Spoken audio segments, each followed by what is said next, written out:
श्री गुरुचरण कमलेभ्यो नमः। श्री गणेशाय नमः।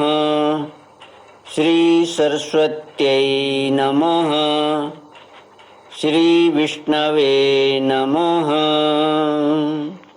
श्री कृष्ण गोविंद हरि मुरारी हे नाथ नारायण वासुदेव। श्री कृष्ण गोविंद हरे मुरारे हे नाथ नारायण वासुदेव। हे नाथ नारायण वासुदेव। हे नाथ नारायण वासुदेव।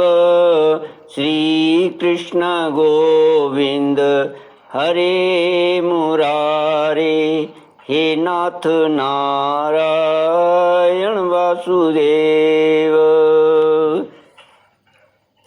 ओम नमो भगवते वासुदेवाय। ओम नमो भगवते वासुदेवाय। ओम नमो भगवते वासुदेवाय।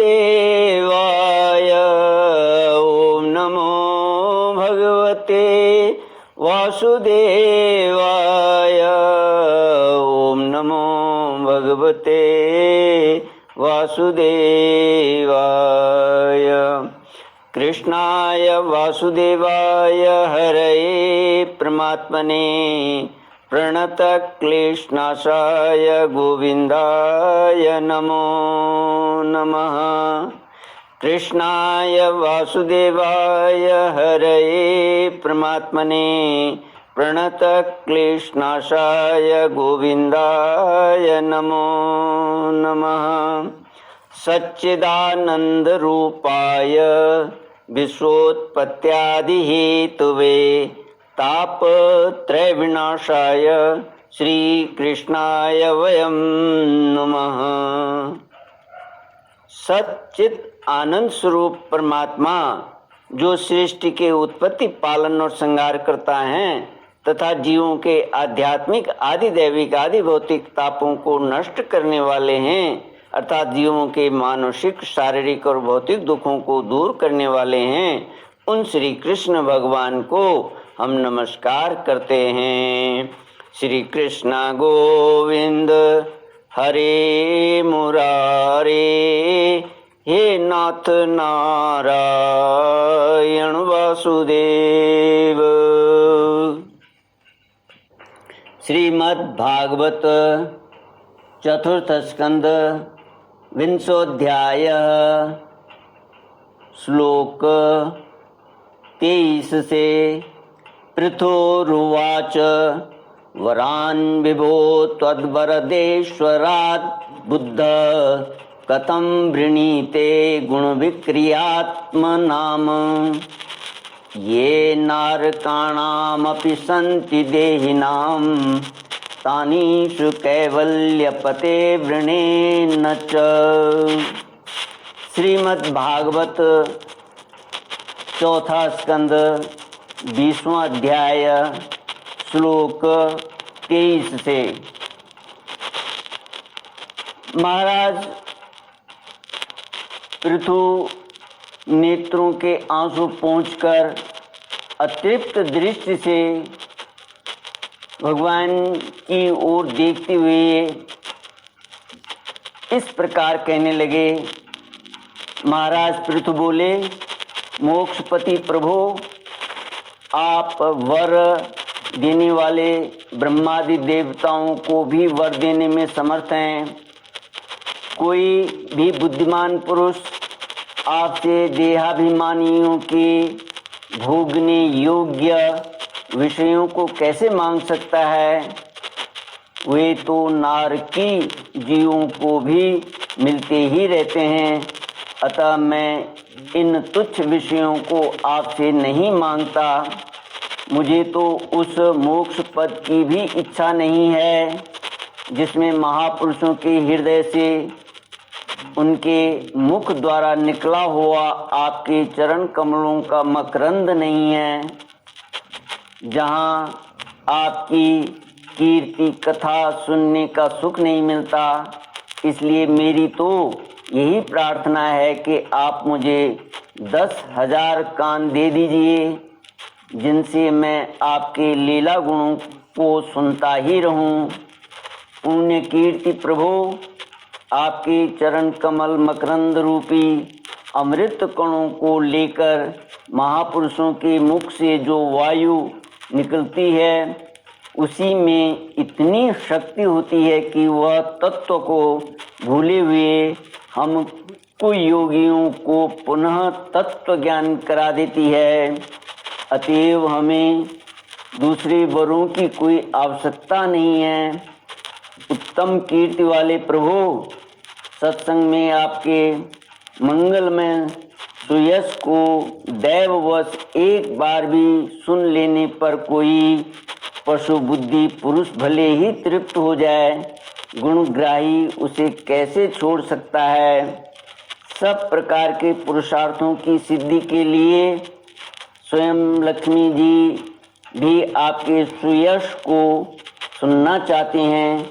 अब लक्ष्मी जी के समान मैं भी अत्यंत उत्सुकता से आप सर्वगुण धाम पुरुषोत्तम की सेवा ही करना चाहता हूँ, किंतु ऐसा न हो कि एक ही पति की सेवा प्राप्त करने की होड़ होने के कारण आपके चरणों में ही मन को एकाग्र करने वाले हम दोनों में कलह छिड़ जाए।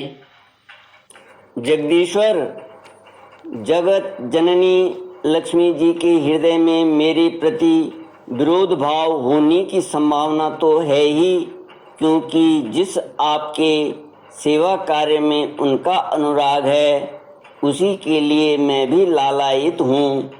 किंतु आप दिनों पर दया करते हैं, उनके तुच्छ कर्मों को भी बहुत करके मानते हैं। इसलिए मुझे आशा है कि हमारे झगड़े में भी आप मेरा ही पक्ष लेंगे। आप तो अपने स्वरूप में ही रमण करते हैं, आपको भला लक्ष्मी जी से भी क्या लेना है?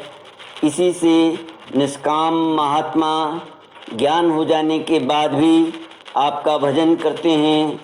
आप में माया के कार्य अहंकार आदि का सर्वथा अभाव है।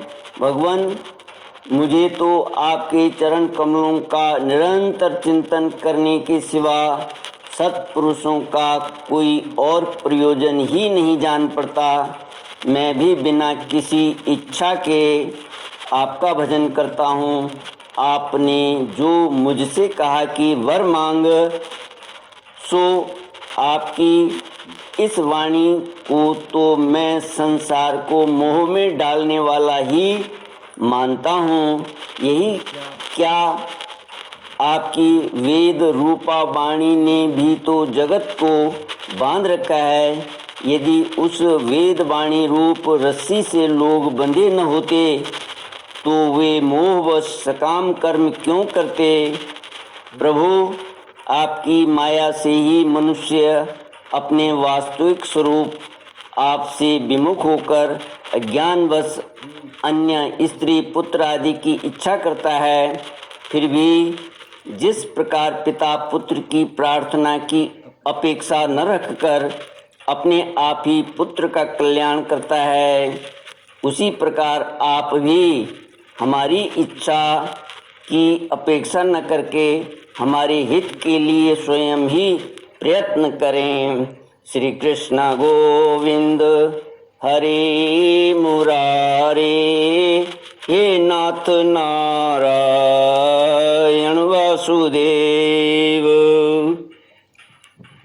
श्री मैत्री जी कहते हैं, आदिराज पृथु के इस प्रकार स्तुति करने पर सर्वसाक्षी श्री हरि ने उनसे कहा, राजन, तुम्हारी मुझ में भक्ति हो, बड़े सौभाग्य की बात है कि तुम्हारा चित्त इस प्रकार मुझ में लगा हुआ है।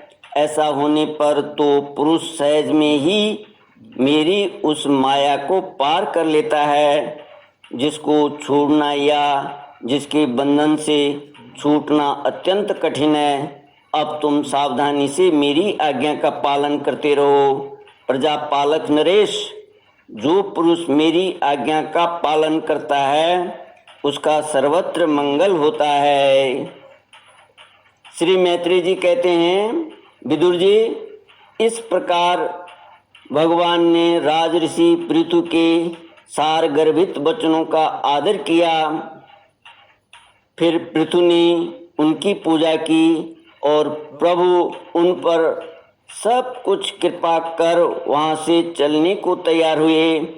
महाराज पृथु ने वहाँ जो देवता, ऋषि, पितर, गंधर्व, सिद्ध, चारण, नाग, किन्नर, अप्सरा, मनुष्य और पक्षी आदि अनेक प्रकार के प्राणी एवं भगवान के पार्षद आए थे, उन सभी का भगवत बुद्धि से भक्ति पूर्वक वाणी और धन के द्वारा हाथ जोड़कर पूजन किया।